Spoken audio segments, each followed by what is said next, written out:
that cannot be broken, and bind us together, Lord.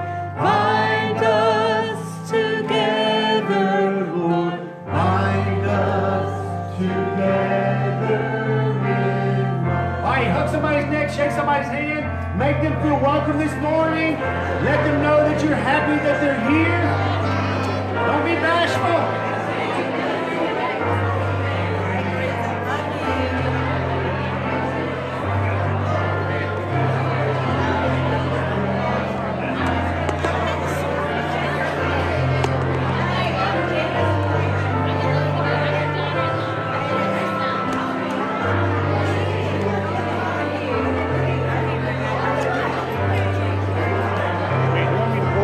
Follow you back and forth. No, I changed the camera angle so you'll be able to see me. Let's see, we normally did it straight up and I down. want you, when you go off the camera, I look down, I look on the camera, I look back up. Watch it this that way. See how it goes.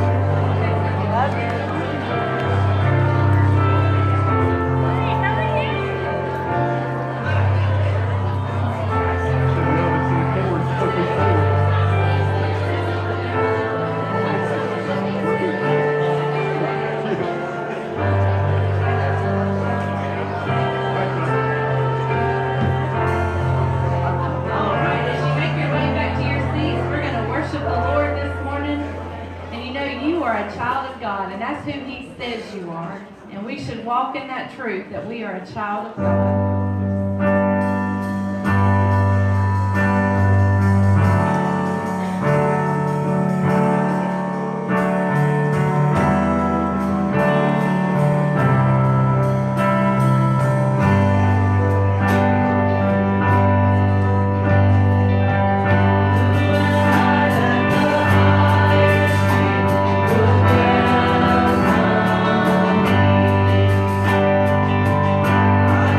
Oh,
shed his precious blood so that you could be a child of God and so that you can walk in that truth.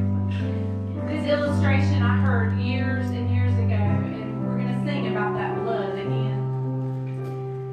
But there was this little girl who was sick and needed a blood transfusion, and there was no match to her except for her brother. And they went to the little girl's brother and they said, "Do you mind donating your blood so that your sister can live?" And the little boy didn't even hesitate. He said, "Yes, I'll give my sister my blood." So they drew his blood for the transfusion. And after they put the Band-Aid on his arms, he looked up and he says, "Now when am I going to die?" The little boy thought he was going to give his life for his sister. That wasn't the case. But what would have made that story even more shocking to know that the little sister or the sister bullied the brother, was mean to the brother and kicked the brother and spit on the brother and was mean to the brother, and yet he was still willing to give his blood thinking that he may die for his sister. But you know what? You have a blood donor today. You had a blood donor, and he did die.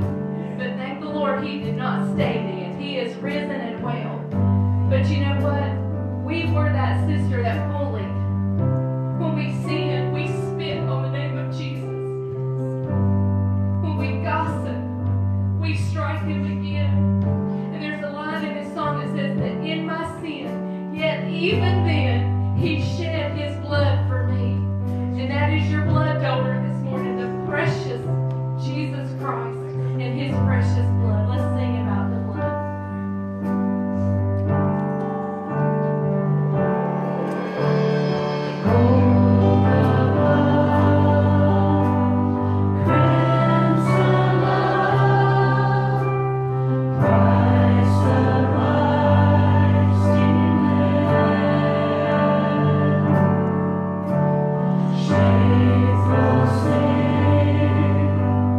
Place on his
Lord, that in our sin, yes, even then, you shed your blood for us. Lord, and you shed your blood, not that we can walk defeated, That's right. not that we can walk with our head hung low, but Lord, That's you right, yeah. shed your blood that we can walk in victory. In victory, we have the victory of Jesus. Even in our trials, even in our tribulations, we have the victory that your blood gives us. Lord, we are so thankful. Lord, have your way with this service. Lord, we honor you and we thank you. In Jesus' name, amen. Amen. Amen and amen.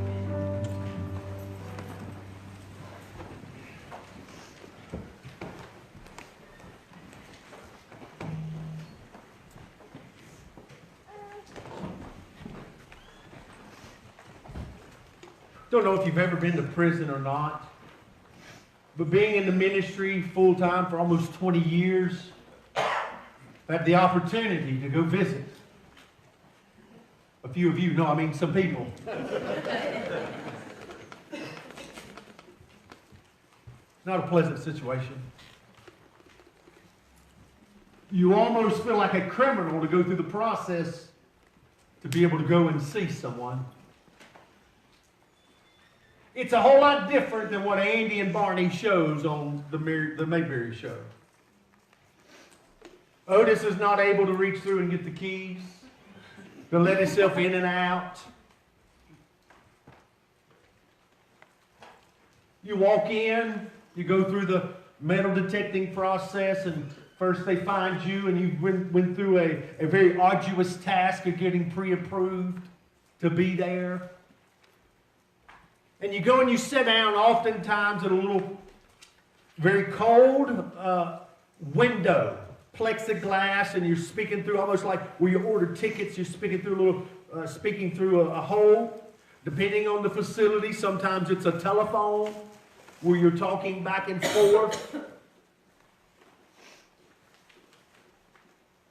But how many of you know that prison is a terrible place? Can we say amen? Amen.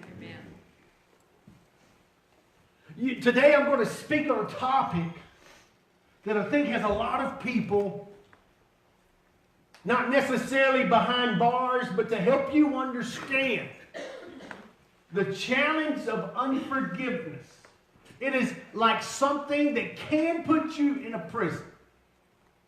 This morning, in preparation for today's message, I went through and did some studying, and there's some medical doctors that has linked unforgiveness to health issues and concerns, such as high blood pressure, such as stress, such as anxiety, ulcers, and things like that. There are some medical doctors that attribute unforgiveness to some of those physical characteristics.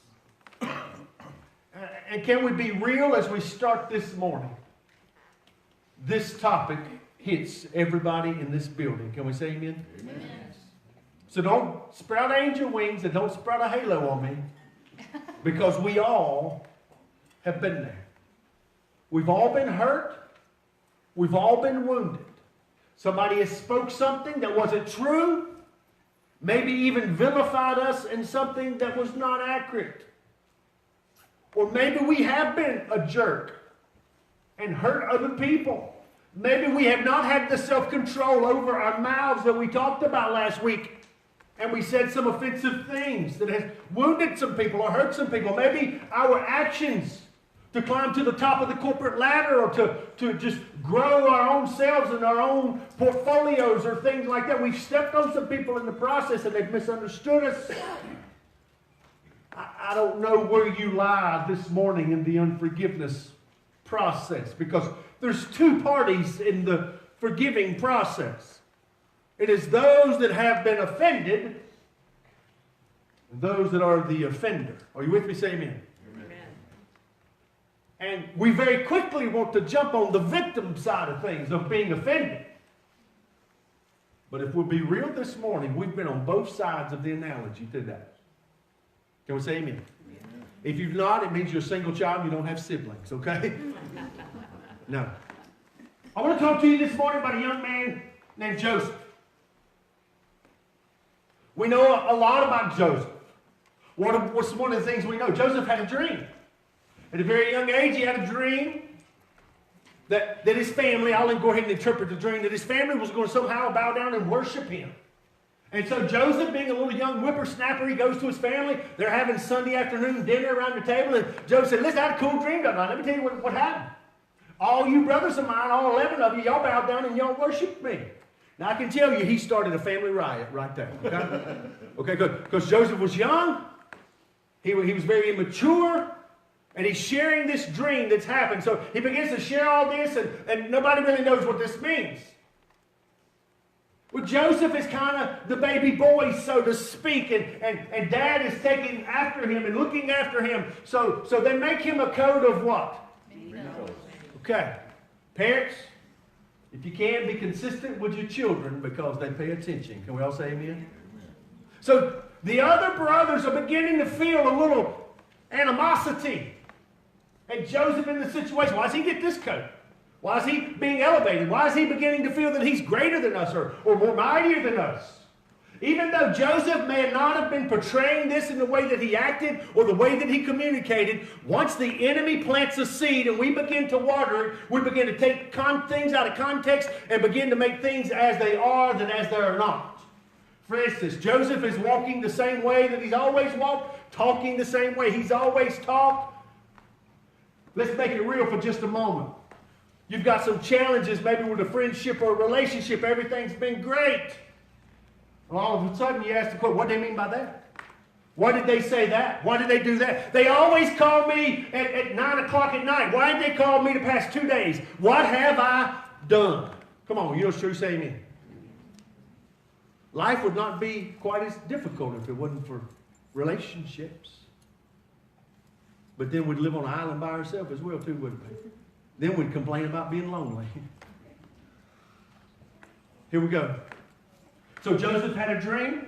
He's got a coat of many colors. Animosity's building up. His brothers are beginning to not like their younger brother anymore. You know the story. So they dug a pit. They want to make it as though that he had gotten killed, and they dreamed up this story. The next thing you know, that wouldn't fly. Benjamin steps in, and all these things taking place. So they decide they're going to sell him into slavery. Sell him into slavery. He gets hooked up with a band of gypsies. They carry him down to Egypt. The next thing you know, he's sold into slavery there. He's beginning to serve the Egyptians in slavery. He rises up through the ranks. He's doing good. He's becoming one of the go-to men in Potiphar's house. The next thing you know, Potiphar's wife calls him in. And the next thing you know, Potiphar's wife makes a pass at him. And him being a righteous man, he tries not to partake of anything that's not right because he wants to honor God and he wants to honor Potiphar. So when she makes a pass at him, he hightails it out of the room. She grabs his cloak or his coat. And next thing you know, she cries foul play when it's not really foul play. And then Joseph goes to prison.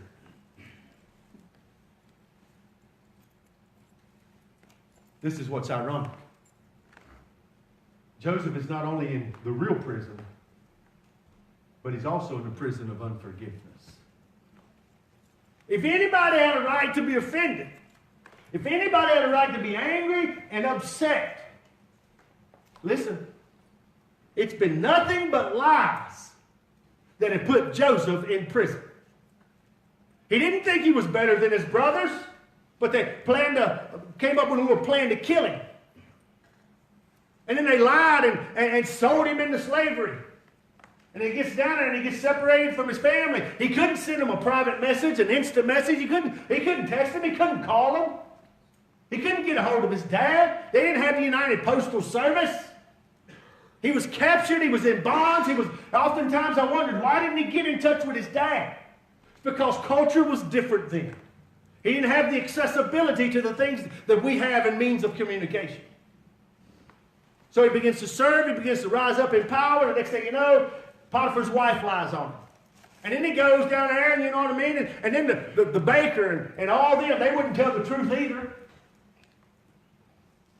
And then another dream came about. A dream about the famine. How does this tie into us this morning? You might not have been sold into slavery. It might not have been your siblings that turned against you. But everybody in here today, we carry hurt. Can we say amen? We carry hurt.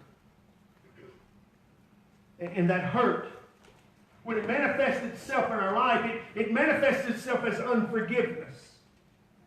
And when it manifests itself as unforgiveness,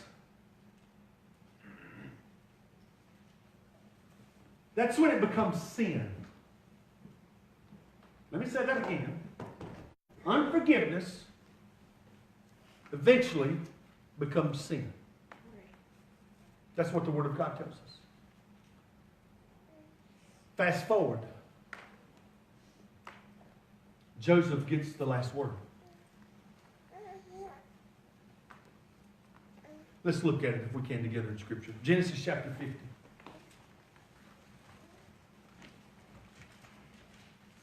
Only thing I got to say is this. I'm glad I'm not the President of the United States. Amen. Sometimes I'd hit that little red button so fast they couldn't blink their eye. You know what I mean? Can we say amen? Sometimes patience is not always our virtue. Here's the irony of the story. The people that betrayed Joseph eventually had to submit themselves to him for their very food.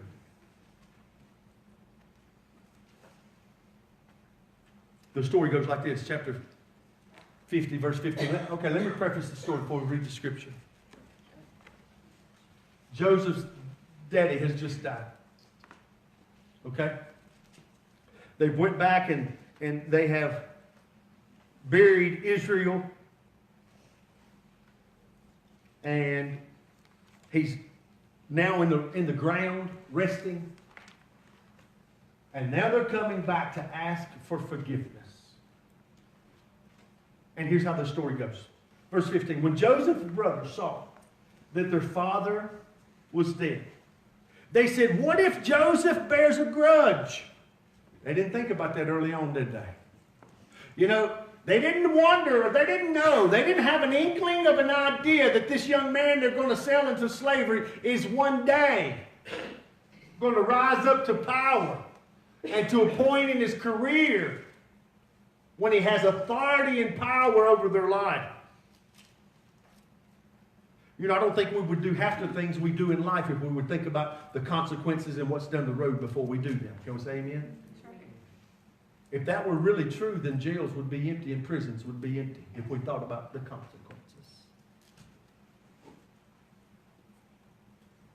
Joseph, he says, what if Joseph bears a grudge against us and pays us back all in full for the wrong that we've done to him? So they sent a message to Joseph. Cowards, they sent a message. You see that? Saying, your father charged before he died, saying, thus shall you say to Joseph. So daddy's already gave him a plan. You with me? They didn't go and just say, here we are, man, I'm so sorry, forgive us. We shouldn't have done it. It was Benjamin's idea. They didn't do that, okay? This is what they did. They kind of cowered down and said, this is what Dad told us that we ought to do, and this is what we're doing. They're not even owning it at this point. Please forgive, I beg you, the transgressions of your brothers. You see, he's telling it from the point of view of his dad. And their sins, for they did you wrong. And now please forgive the transgressions of your servants of God, of your father. And Joseph wept when they spoke to him. Let me stop right there. It is never an easy thing to say, I am what? Sorry. It's never easy because we're admitting guilt, we're admitting we're wrong. And every person in this building, somehow we deal with pride in our own certain ways, and somehow it's hard to wrestle with that and hard to deal with that. And so when we say I'm sorry, in essence what we're saying is I'm on the wrong side of the fence, I've caused an offense in your life, and I've caused harm in your life, and I'm sorry and I didn't mean it. Now some people, they'll say I'm sorry all the time, 4,298 times and never mean it. I'm sorry. No, I'm sorry and I mean it. The boys are saying here, I'm sorry. Listen to what happened. Joseph wept.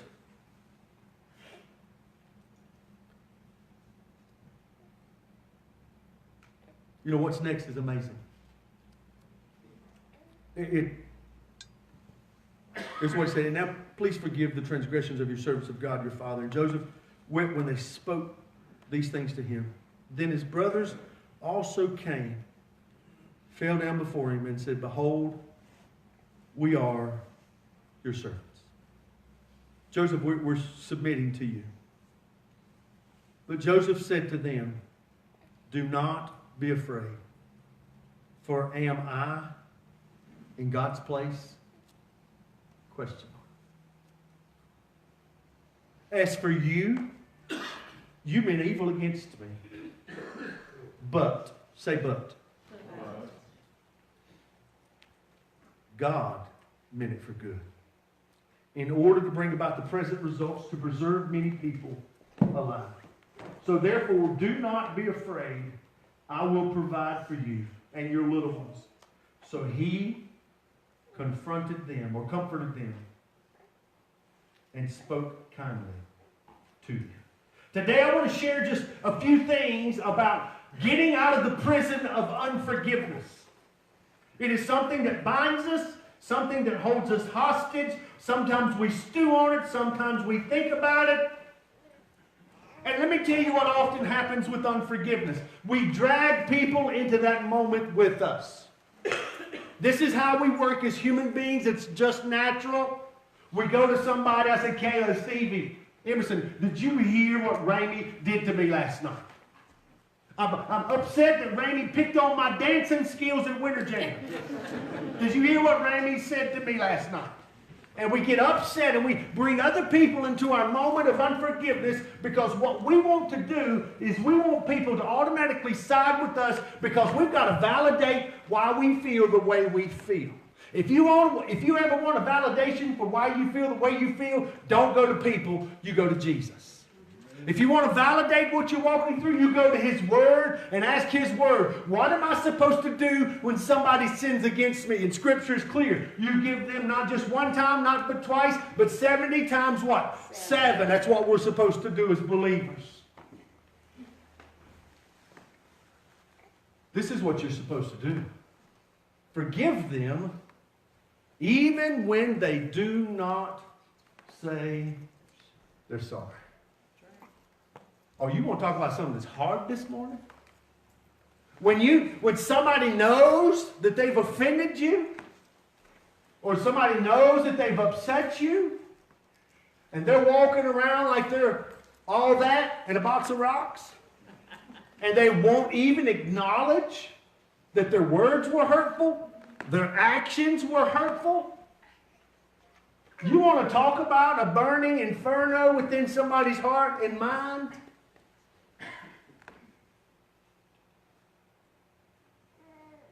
What's that country song? You pray for them, you pray the wheels run off, and that's what begins to, the brakes don't work, and in the flesh, that's what begins to happen, doesn't it, church? Let's be real this morning. Can we say amen? In the flesh, that's what happens. But we've got to bring that self-control back. We've got to bring that flesh back. Because we've got to be disciples of Christ. And we've got to forgive people even when they don't ask. There was a time in my life when I had a little business venture that I walked through.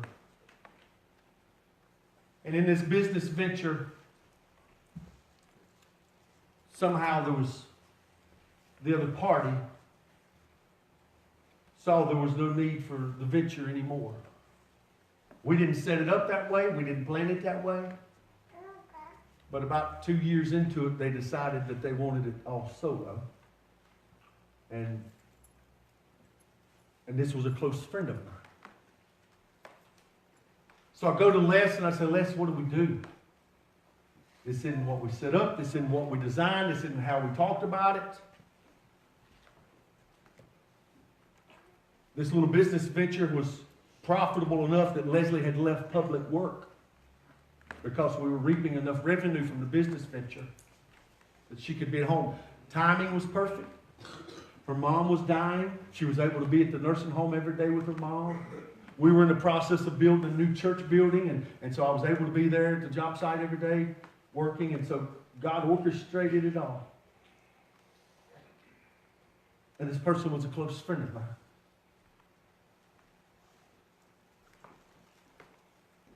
And so Leslie and I sat down and we prayed, God, what do we do? If I wanted to, I could have taken it the wrong way, could have went the wrong direction, and could have gotten angry and upset and bitter. But Leslie and I sat down, we prayed together, we grabbed hands, and we prayed, and this is what we came to. Now, some of you may not have been able to end up where we were and what we decided.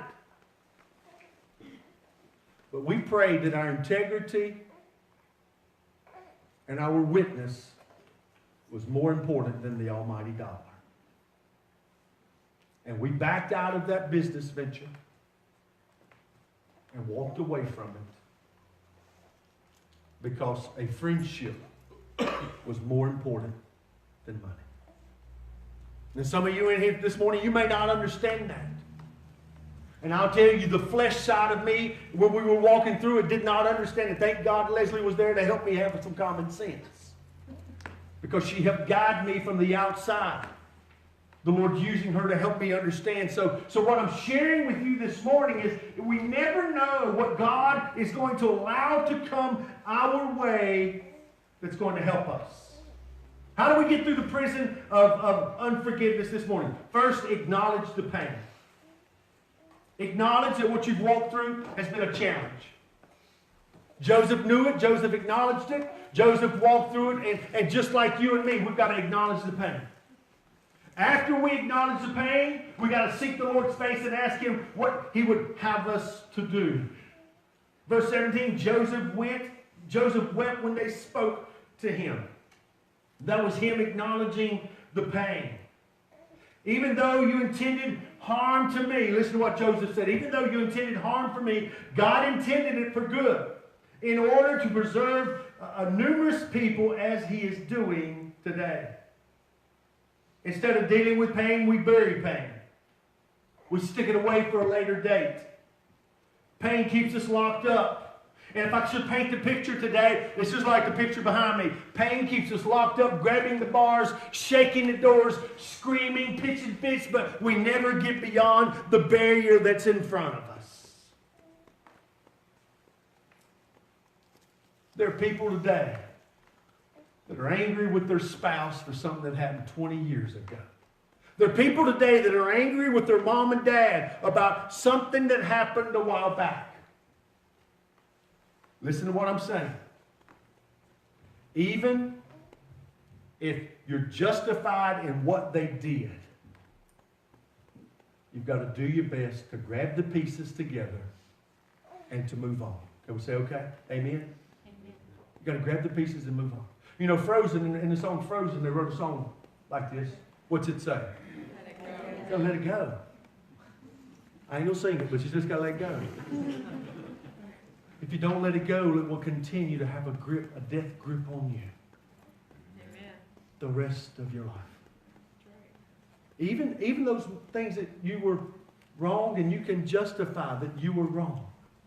You just gotta let go. Because if you fail to let it go, it will constantly be on your mind all the time. You will eat, breathe, and sleep whatever that pain and whatever that hurt is. What do you think Joseph felt when he was put in prison after the lies of Potiphar's wife? And he was an honest and upright man of integrity that honored God. Falsely accused and falsely blamed.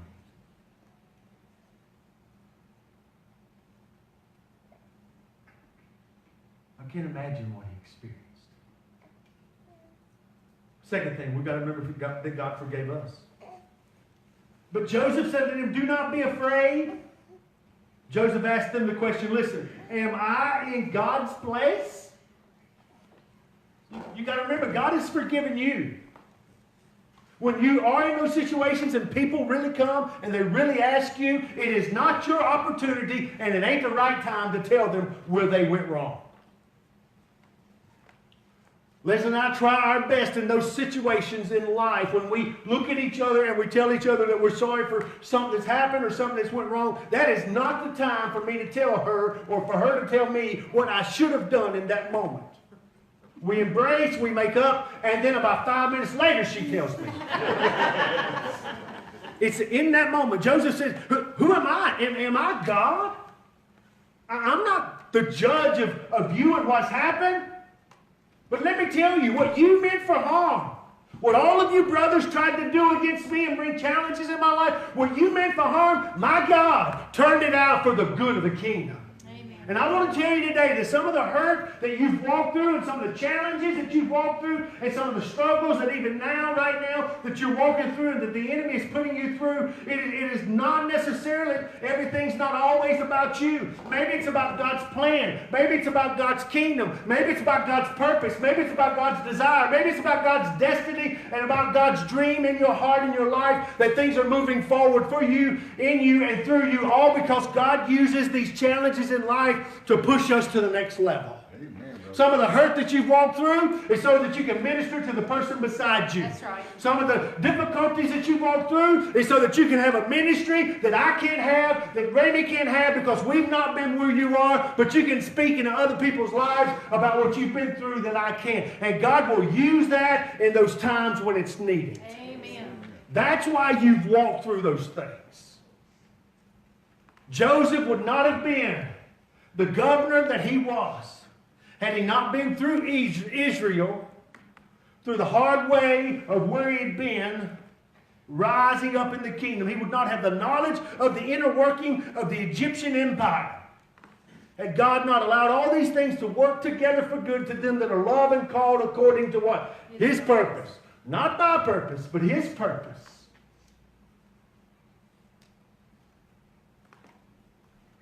God allows those things to propel us to where we need to be. But here's the thing about forgiveness.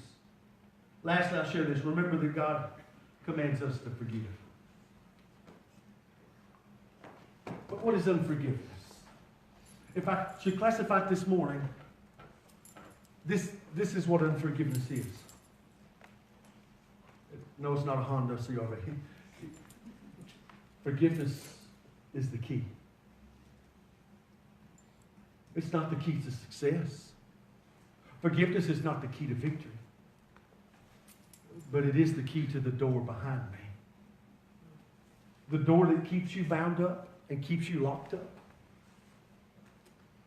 And let's be real this morning. Not everybody in this building grew up in a Christian home, putting on the three-piece suit or a little dress and a bow in your hair and going to church every Sunday.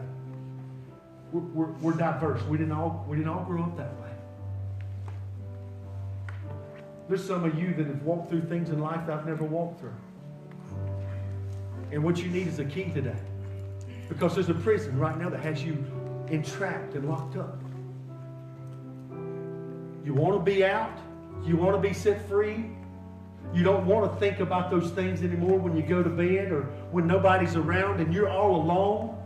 And when you're all alone, Satan has your mind just captivated with all those things that maybe somebody has said or done, and you relive that moment time and time in your mind, wishing you could go back just so you could say, I wish I'd have told him this, or I wish I'd have said that, or I wish I'd have done this, or I wish I'd have done that. I'm going to blow your socks off for just a second. True story. Satan had me wrapped up a little bit with unforgiveness one time with myself. I told y'all Wednesday night I had a problem with day trading. Y'all remember that if you was here Wednesday night?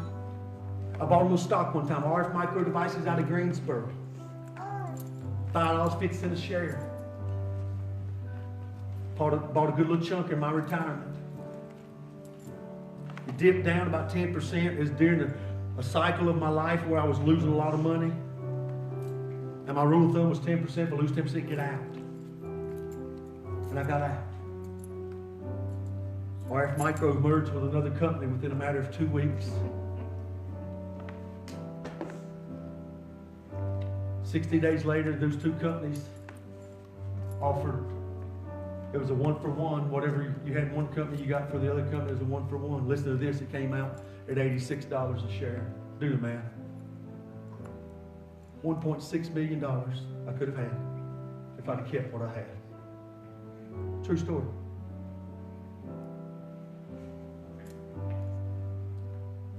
I beat myself up for about a year with the what ifs. Some of you are dealing with what ifs this morning. Can we say amen? Well, what if I'd have done this? What if I'd have done that? So what? Get over it. God didn't allow it to happen because maybe He couldn't trust you with it. Maybe if I'd had $1.6 million, I wouldn't be your pastor today. You ever thought about that? That's one thing God's told me since I've been here. Is if I'd have blessed you with that, you would have went and been my pastor at that church, and it wouldn't have happened the way I had it planned. And He has shown me that since then. And some of the heartaches that I've walked through in life, God has since shown me. Just like He showed Joseph.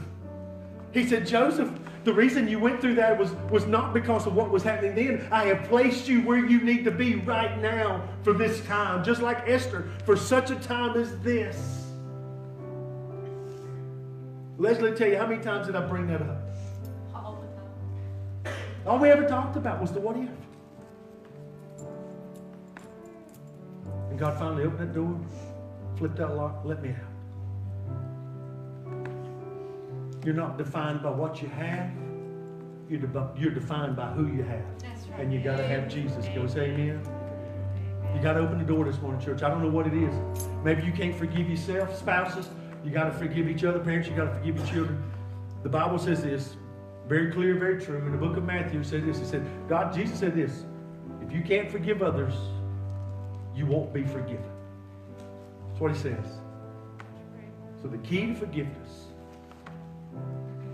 acknowledge the pain. Remember that God forgave you and that forgiveness is required of you. Forgiveness is required of you. It's not optional. It's required. 3 greatest words, and I'll close with this. 3 greatest words that Jesus Christ ever spoke on the face of this earth. The most powerful words that He ever spoke. Father, forgive them. Father, forgive them. Now the rest of that sentence is, for they know not what they do. But let me summarize this. Whether they know what they did or not, you still have to, Father, forgive them. Let's all stand on our feet.